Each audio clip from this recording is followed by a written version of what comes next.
Shalom, shalom.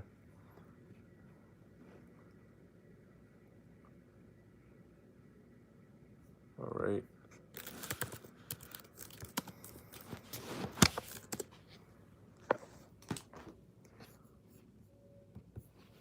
Okay, shalom.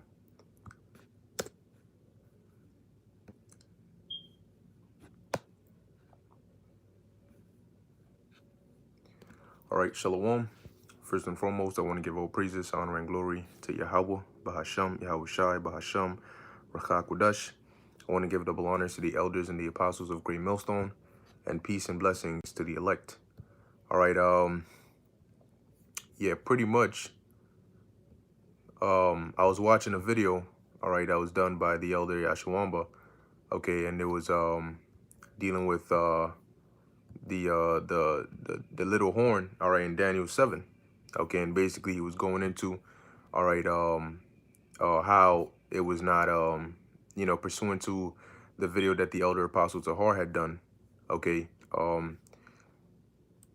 based on individuals that were teaching basically that the little horn is the Roman Catholic Church or the Catholic Church, okay.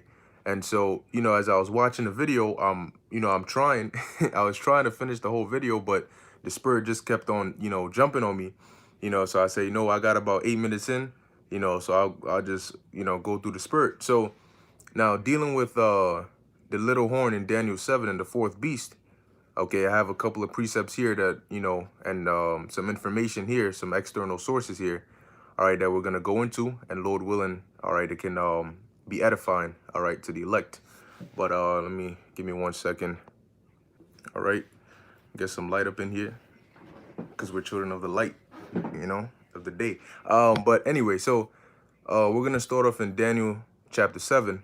Okay, and as the elder Yashwamba had mentioned, when you read Daniel, the 7th chapter, it's going into a vision that was given to Daniel, all right, concerning the different, different empires that would rule.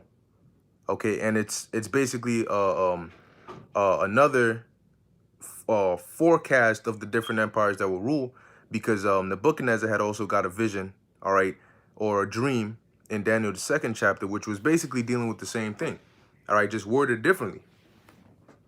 All right, it was worded differently. Okay, so in Daniel 7, Daniel gets a vision of 4 beasts, okay, which represent the major empires that ruled and have ruled in society today.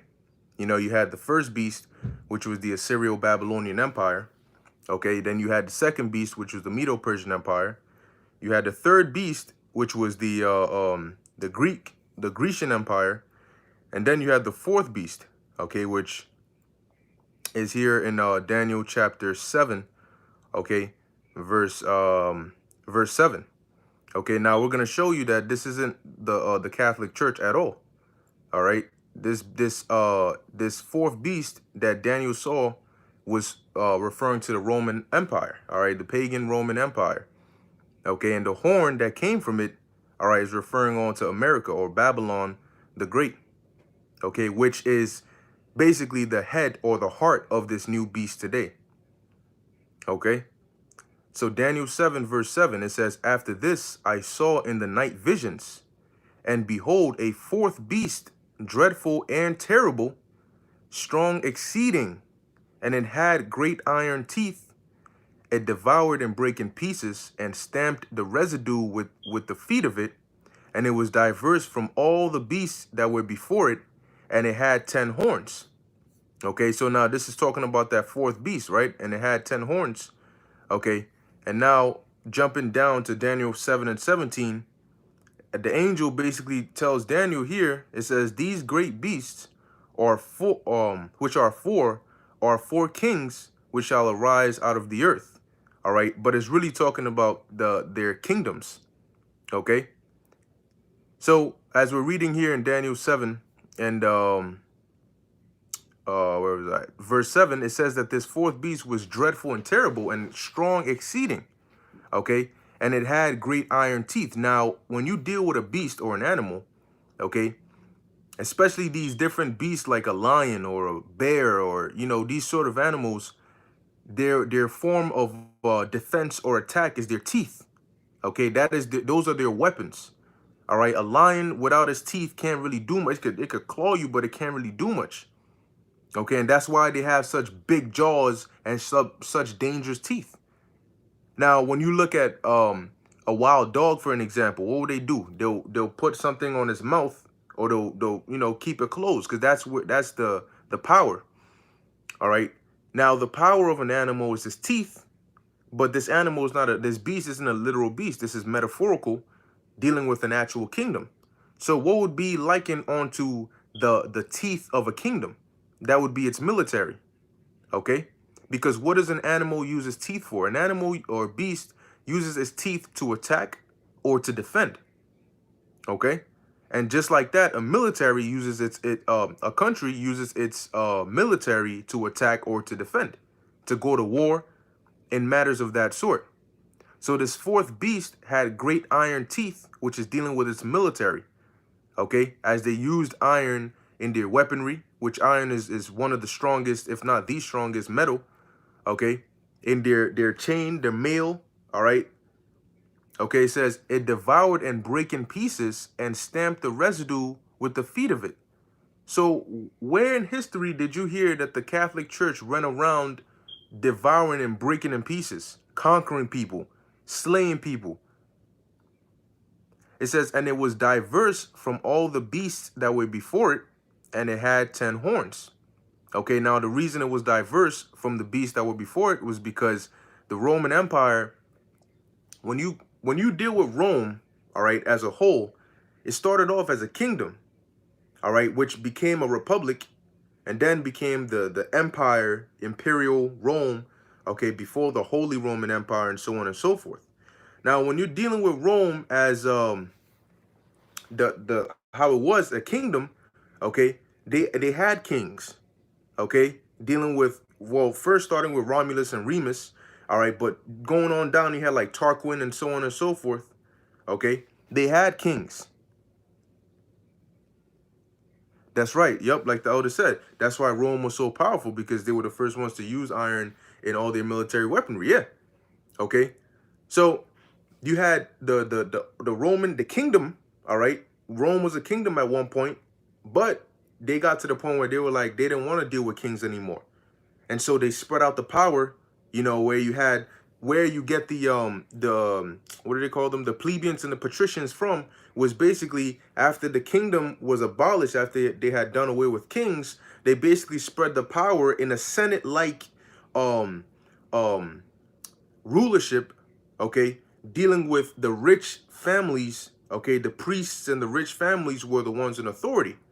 So you had split the authority, you had split the power amongst a body of people, which eventually became known as the Republic, all right, where you had the Senate, okay, you had consuls, you had censors, you had magistrates, all these different positions of office, all right. And then when you get to the point of Julius Caesar, now a consul, which was likened onto the ruler or a president, or the authority, okay, if you were to have one man in authority, he would be a consul. However, he would only rule for 1 year, so that you would avoid that tyranny, that kingdom like rulership. You would avoid that. Now Julius Caesar came up in there and said, "No, I ain't doing that.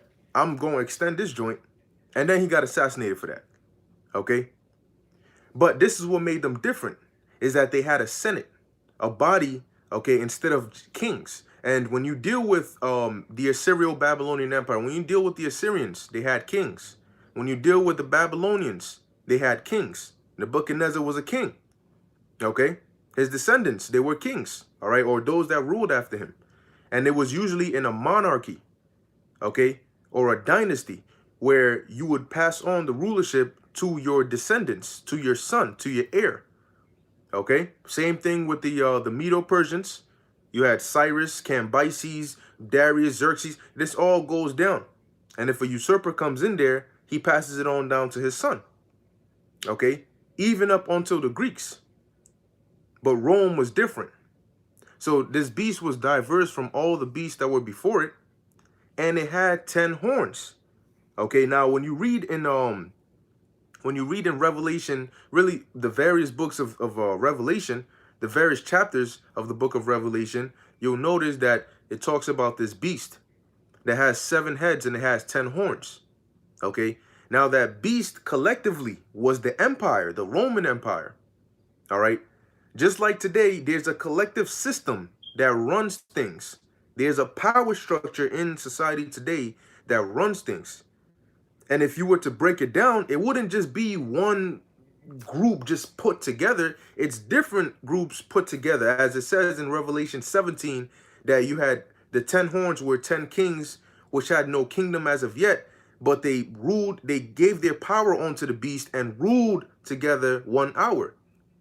So back then, during the Roman Empire, Rome started off small, but it started to expand, right? You had Rome that after they defeated the Samnites and the Latin tribes around them, then they went to war with the Punics or the Phoenicians, all right?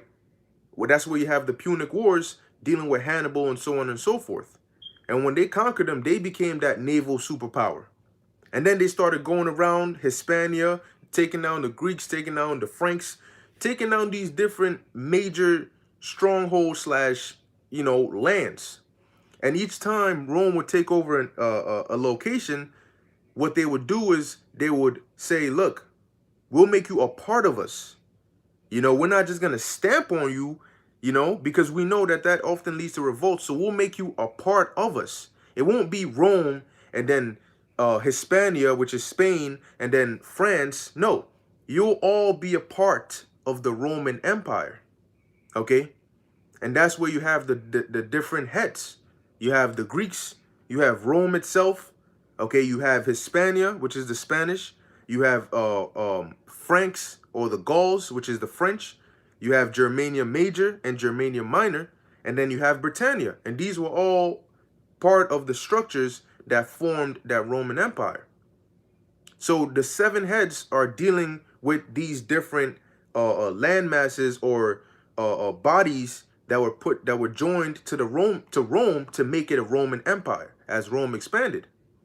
And then you had 10 horns. The 10 horns are really just specific, specifics within the heads, right? So you had 10 horns, and I'm going to list them, but you have certain particular areas. Like if you deal with France, for an example, you have Paris. You have different locations within France, right? If you were to say Europe, you would have different locations within Europe.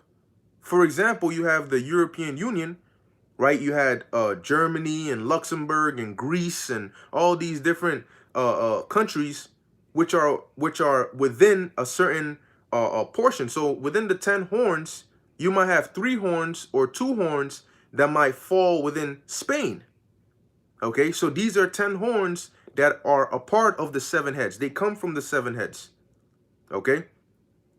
And now in the ancient 10 horns, okay, you had the Vandals, okay, you had the Alemanni, you had the Lombards, okay, you had the Heruli, okay, you had the Anglo-Saxons, you had the Visigoths, you had the Suevi, all right, you had the Ostrogoths, you had the Burgundians, and then you had the Franks. Now, all these names that I just listed were located within the 7 heads. These are like countries within bigger land masses, all right, of those 7 heads. So you could say, for example, and this is just for example's sake, if you were to say Europe was one of the heads, well, the horns, you would have Belgium, right? You would have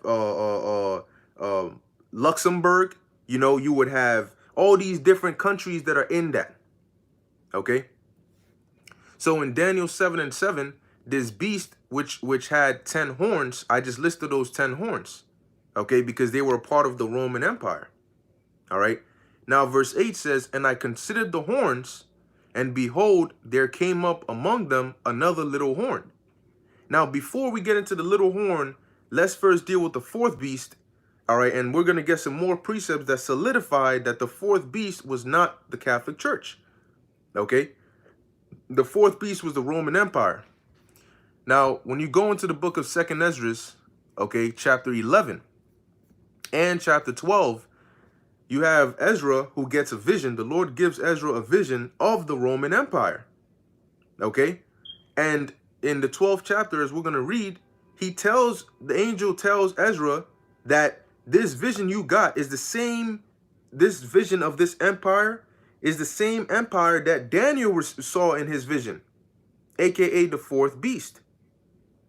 So this is 2nd Ezra chapter 11, all right, verse 1. It says, Then saw I a dream, and behold, there came up from the sea an eagle which had 12 feathered wings and 3 heads. So in the vision that Ezra got, this was Rome was likened unto an eagle that had 12 feathers, which represented the 12 Caesars of Rome, starting with Julius Caesar and ending with Domitian. Okay, so we're gonna jump down to the main point in 2nd Ezra chapter 11, all right, which is down here around I'm gonna start at the 37th verse, and this is basically the ending of that 12 Caesar period of rulership, right? Before you had Nerva and the Nerva Antonine dynasty, and then the 5 good emperors and so on and so forth, right? So this is 2nd Ezra chapter 11 verse 37. It says, And I beheld, and lo, now this is Ezra in his vision. And I beheld, and lo, as it were a roaring lion chased out of the wood. And I saw, now that lion represents Yahushai. Okay, as we know, he is the Lion of the tribe of Judah. It says, And I saw that he sent out a man's voice unto the eagle and said, and that eagle was the Roman Empire, Hear thou, I will talk with thee, and the highest shall say unto thee, listen closely, right? Art not thou it that remainest of the 4 beasts, whom I made to reign in my world, that the end of their times might come through them? So the Lord said unto this eagle, that aren't you, this eagle, that remainest of the four beasts? Now, what 4 beasts is he referring on to? Where else do you read about 4 beasts that were made to rule within the world? You had the first beast, which was like a lion with eagle's wings. You had the second beast, which was like a bear that raised itself up on one side, or a bear that had 3 ribs in his mouth. Okay. You had the third beast, which was likened unto a leopard that had the 4 heads and the 4 wings. And then you had the 4th beast, which it is described as being exceedingly dreadful. That is the same beast, the same eagle in 2nd Ezra 11. And that's talking about the Roman Empire. But there's more. So it says, verse 40, And the 4th came, talking about the 4th beast, and overcame all the beasts that were before it, or Salakia, all the beasts that were past, because the Roman Empire really overshines all the empires that came before it. It overshines the Greeks. It overshines the Medo-Persians. It overshines the Babylonians. Okay, it says so it says, are not, Salakia, verse 40, and the 4th came and overcame all the beasts that were past, and had power over the world with great fearfulness, and over the whole compass of the earth with much wicked oppression, and so long time dwelt he upon the earth with deceit. So now, when did the Catholic Church have power over all the earth? Okay, now we know that dealing with the Roman Empire, they didn't have authority over the whole earth. They had authority over the known world, because they hadn't come over here to the Western Hemisphere just yet.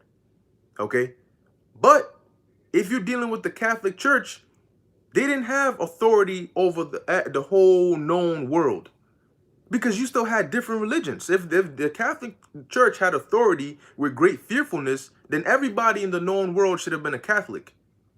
Okay, because they would have been under the Catholic Church. But you still had different people practicing different customs. All right, that Zoroastrianism amongst the Elamites over there. Okay, and so on and so forth. All right, so it says, verse 41, For the earth hast thou not judged with truth. Okay, and then it goes on, so on and so forth. So now that we've established that link between the fourth beast in Daniel 7 and the eagle in 2nd Esdras 11 is talking about the same thing. Okay? And to further solidify that, we're going to go to 2nd Esdras 12, because the angel breaks down to Ezra what 2nd Esdras 11 is about. Okay, so this is the book of 2nd Esdras chapter 12, verse 10. And he said unto me, this is the interpretation of the vision. The eagle whom thou sawest come up from the sea is the kingdom which was seen, the kingdom which was seen in the vision of thy brother Daniel. Hold on one second. What's that about? I'm going to read it again. 2nd Esdras chapter 12, verse 10. And he said unto me, this is the interpretation of the vision. The eagle whom thou sawest come up from the sea is the kingdom which was seen in the vision of thy brother Daniel. So, who was the eagle? We know the eagle is a kingdom, but going back to 2nd Esdras 11, the eagle, the Lord referred to the eagle as the fourth beast, right? The fourth beast. So the fourth beast is synonymous with the eagle in 2nd Esdras 11 and 12. And here we're being told that this eagle, aka